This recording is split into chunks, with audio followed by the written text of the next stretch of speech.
Social డిపార్ట్మెంట్లో చేస్తున్నాం. Departmental test రాయడానికి శిలానగర్ టీసీఎస్ అయాన్ సెంటర్కి వచ్చాం. ఇక్కడ కనీసం 200-300 మంది డిపార్ట్మెంట్ ఎగ్జామ్ రాస్తున్నారండి. మొన్న ఆదివారం అయితే ఒక 400 మంది దాకా రాశారండి. 100-150 మందిని ఒకే హాల్లో పెట్టి అక్కడ మహా అయితే ఒక 7-8 ఫ్యాన్లు ప్రొవైడ్ చేశారు. ఫుల్ కిటికీలు మూసి వెంటిలేషన్ అన్నది లేదు, ఇది ఎయిర్ సర్క్యులేషన్ లేదు. లోపల ఎంత ఒక్కంటే ఇంచుమించు 100-150 సిస్టమ్స్ ఎమిట్ చేసి హీట్ అంతా లోనే ఉంటుంది.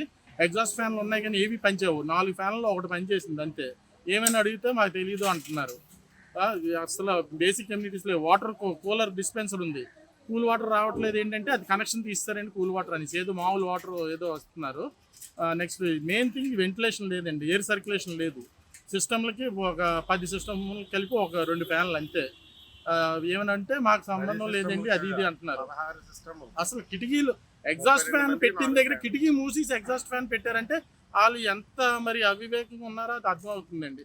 ఎగ్జాస్ట్ ఫ్యాన్ వేసామంటే అక్కడ ఓపెన్ ఉండాలి. కిటికీ మూసేసి ఆ మూసేసిన కిటికీలకి ఎగ్జాస్ట్ ఫ్యాన్లు పెట్టారు. 200-300 మందిని ఒకే హాల్లో పెట్టి మినిమం ఎయిర్ సర్క్యులేషన్ లేకుండా ఎగ్జామ్లు కండక్ట్ చేస్తున్నారు. ఏమి అడిగితే మాకు తెలియదు అంటున్నారు. మేము అడిగితే అప్పుడు విండోస్ అవన్నీ ఓపెన్ చేశారు. ఏమనంటే అటు తిరగకండి ఇటు తిరగకండి అని ఆ రూల్స్ మాత్రం చెప్తున్నారు కానీ ఇక్కడ కూర్చునే వాళ్ళు ఇబ్బందులు అయితే అసలు పట్టించుకోవట్లేదండి.